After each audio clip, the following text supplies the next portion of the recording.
Vale, continuando con la segunda ley de Maxwell, en este caso vamos a trabajar la parte de lo que es la ley de Faraday. Esta ley sirve para calcular la fuerza electromotriz inducida en un circuito cerrado a partir de una variación de flujo magnético, así como se ve en la imagen. Y se calcula a partir de esta ecuación. Bueno, continuando con la ley de Faraday, es importante que nosotros tengamos en cuenta dos términos específicos. Uno es la parte de inducción electromagnética, que consiste en inducir corriente eléctrica a partir de una variación de flujo magnético. Esta como tal introduce una fuerza electromotriz, la cual hace circular corriente eléctrica sobre un circuito.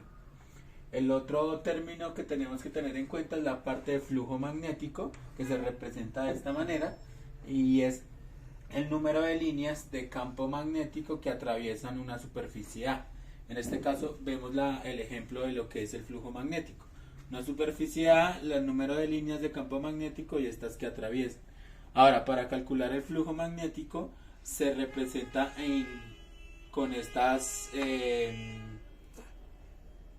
fórmulas, y al final vamos a tener esta ecuación, la cual va a ser el campo magnético por el área como tal sobre el coseno de teta. Vale, continuando con la ley de Faraday, según la ley de Faraday, la FEM inducida es directamente proporcional a la rapidez de cambio con respecto al tiempo del flujo magnético a través de la espira. Entonces esta es la fórmula de la ley de Faraday, y aquí desglosamos cada uno de los términos. Básicamente el Q es el flujo magnético, que tiene una unidad de medida en Weber. El E vendría siendo la fuerza electromotriz, que en este caso se mide en voltios. Y tenemos la variante de tiempo, que en este caso se va a medir en segundos. Ahora, si nos fijamos en la ley de Faraday, hay un signo negativo, que esto indica el sentido de la corriente inducida, va en contra de la variación del flujo magnético. Para entender la ley de Faraday, tenemos este ejercicio.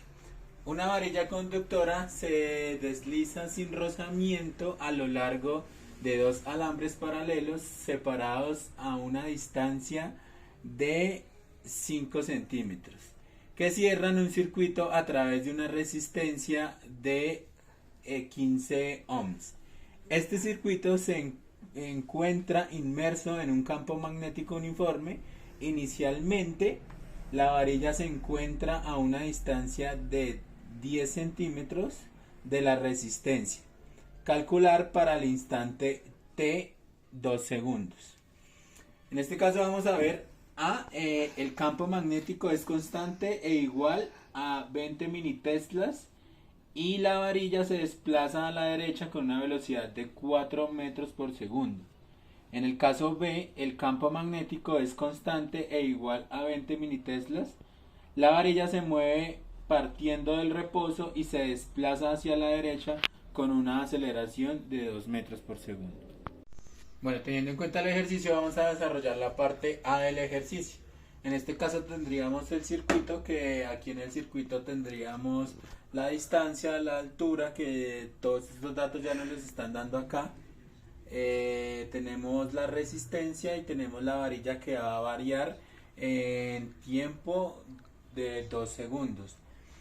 Esta distancia que varía se le va a sumar al cálculo que nosotros vamos a hacer para tener el punto A, ¿vale? Va a cambiar o va a variar como tal 2 segundos, donde se va a calcular como tal todo lo que es el flujo eléctrico a partir de esa variación de distancia. ¿Listo? Teniendo en cuenta eso, vamos a utilizar la ley de Ohm, y para poder utilizar la ley de Ohm, para poder también desarrollar la ley de Faraday. Listo, que viene siendo acá, y en este caso vamos a calcular el flujo magnético con esta ecuación. ¿Listo? Ahora, como el área de nuestro circuito viene siendo un rectángulo, si se fijan acá es un rectángulo. Entonces, para calcular el área del rectángulo, pues simplemente hacemos pues como tal la fórmula para calcular esa área del rectángulo, y posteriormente realizamos el cálculo del flujo magnético. Entonces el flujo magnético se va a calcular teniendo en cuenta como tal el área que tuvimos en este caso.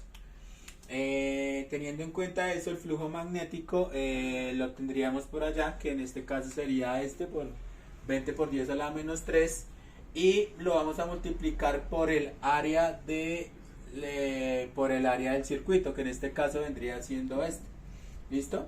Aquí nos va a dar como tal el flujo magnético. Ahora, ya teniendo ese flujo magnético, lo que vamos a hacer nosotros es calcular como tal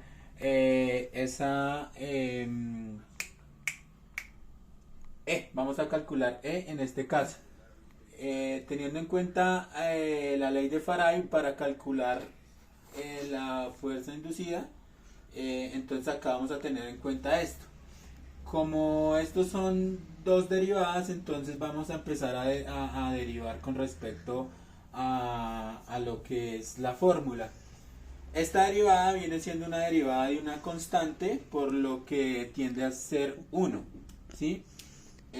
Vamos a derivar cada uno de estos datos y nos va a quedar acá como tal que viene siendo igual a esto. Ahora, la derivada de x sobre el tiempo viene siendo la velocidad. Entonces acá tendríamos que E es igual a 10 a la menos 5 por 4 metros por segundo. Esto nos va a dar este valor, que aquí vamos a calcularlo con un valor absoluto, y teniendo en cuenta la intensidad, vamos a calcular la intensidad con respecto a la ley de Ohm que se ve por allá. Entonces vamos a tener en cuenta que la resistencia, que en este caso es 15 ohmios, sobre lo que es la E, en este caso, que vendría siendo el resultado de todo esto, que vendría siendo este pedacito. Teniendo en cuenta la ley de Ohm, entonces calculamos como tal I, que en este caso vendría siendo esto, y este vendría siendo el punto A del ejercicio. Bueno, continuando con el ejercicio, vamos a desarrollar la parte B, que en este caso el campo magnético es constante e igual a 20 microteslas. La varilla se mueve partiendo del reposo y se desplaza hacia la derecha con aceleración de 2 metros por segundo al cuadrado. La primera parte de este ejercicio es igual a la que ya vimos anteriormente, que básicamente es desarrollar la parte de lo que es el flujo magnético, que acá pues básicamente encontramos la parte del flujo magnético, y posteriormente vamos a buscar lo que es la fuerza inducida, o la parte de E. Entonces en este caso hacemos todo el procedimiento igual que lo hicimos anteriormente. Acá pues simplemente vamos a encontrar esto en función del tiempo, y posteriormente vamos a buscar lo que es la corriente como tal, ¿sí? Como ya lo tenemos en función del tiempo, va a cambiar en este caso, porque como es una aceleración constante, entonces aquí va a cambiar la fórmula a esta parte, que viene siendo velocidad inicial más la aceleración que tenemos. En este caso la aceleración es de 2 metros por segundo al cuadrado. Como la velocidad inicial nos dice que parte del reposo, en este caso la velocidad inicial es 0, ¿sí? Entonces partamos de que como la velocidad inicial es 0, entonces vamos a tener como tal estas formulitas acá. ¿Listo? Ahora, una vez ya tenemos calculado eso, entonces vamos a calcular lo que es la fuerza, esta fuerza, que es la parte de E. Entonces, como nos piden que lo hagamos a nivel de 2 metros por segundo, que es el tiempo, entonces en este caso lo vamos a reemplazar por 2, el tiempo lo vamos a reemplazar por 2, vamos a multiplicar, y esto nos va a dar menos 4 por 10 a la menos 5 voltios, ¿sí? Sacando el valor absoluto de esto, vamos a tener que la corriente, utilizando lo que es la ley de Ohm, vamos a tener que la corriente, bueno, ya tenemos la parte de E, tenemos la resistencia, y básicamente acá hallamos la corriente en amperios.